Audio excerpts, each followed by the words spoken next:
అందరికీ హాయ్ అండి. ఇవాళ నేను ముల్లంగి కర్రీ ఎలా చేసుకోవాలో చెప్పబోతున్నాను. ఇలా చేసుకోండి, చాలా చాలా టేస్టీగా ఉంటుంది. ముందుగా నేను ఒక హాఫ్ కప్ పెసరపప్పుని నీళ్ళల్లో వేసి నానబెట్టుకుంటున్నాను. ఒక 15 మినిట్స్ నానబెట్టుకుంటున్నాను. ఇప్పుడు ఒక ప్యాన్ తీసుకొని అందులో ఒక టేబుల్ స్పూన్ ఆయిల్ వేసుకోండి. కొద్దిగా జీలకర్ర వేసుకోండి అండ్ కొద్దిగా ఆవాలు కూడా వేసుకోండి. ఇప్పుడు నేను ఇక్కడ ఒక 3 ఆనియన్స్ కట్ చేసి తీసుకున్నాను. వీటిని వేసేసుకోండి. ఆనియన్స్ మగ్గిపోయాక అందులో కొద్దిగా పసుపు వేసుకోండి అండ్ కొద్దిగా కరివేపాకు కూడా వేసుకోండి. దీన్ని బాగా మిక్స్ చేసుకోండి. ఇప్పుడు ఇందులో తురుము పెట్టుకున్న ముల్లంగిని వేసుకోండి. ఇక్కడ నేను 1/2 kg ముల్లంగిని తీసుకున్నాను.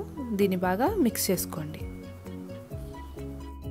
బాగా కలిసిన తర్వాత దీనికి మూత పెట్టేసి ఒక 5 మినిట్స్ లో ఫ్లేమ్లో కుక్ చేసుకోండి. 5 మినిట్స్ తర్వాత మూత తీసి ఒకసారి కలిపేసుకొని అందులో మనం నానబెట్టుకున్న పెసరపప్పుని వేసేసుకోండి.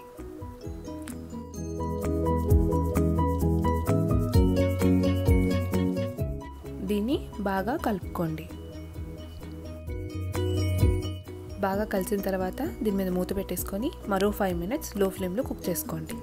అంతలోపల నేను ఇక్కడ కొద్దిగా పచ్చిమిర్చి, కొబ్బరి, జీలకర్ర ఇంకా ఎల్లిపాయలు తీసుకున్నాను. అవన్నిటిని మిక్సీలో వేసుకొని పేస్ట్ చేసుకుంటాను. ఇప్పుడు మూత తీసి ఒకసారి కలుపుకొని మనం చేసిన పచ్చిమిర్చి కారంని వేసేసుకోండి. దీన్ని ఒకసారి బాగా కలిపేసుకొని ఇందులో నేను ఇక్కడ ఒక 1 టీ స్పూన్ సాల్ట్ వేసుకుంటున్నాను.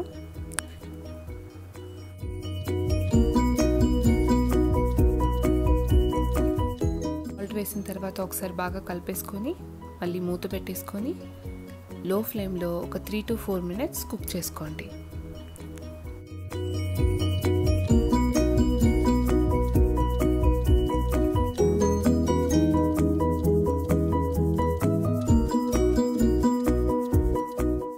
అంతే అండి, ముల్లంగి కర్రీ రెడీ అయిపోయింది. ముల్లంగి అంటే నచ్చని వాళ్ళు కూడా ఇలా చేసి పెడితే చాలా ఇష్టంగా తింటారండి.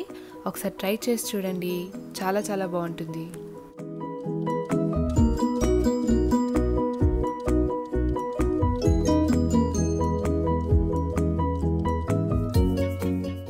వీడియో కనుక మీకు నచ్చినట్టయితే please like, share and subscribe to our channel అమ్మ వంట రుచులు.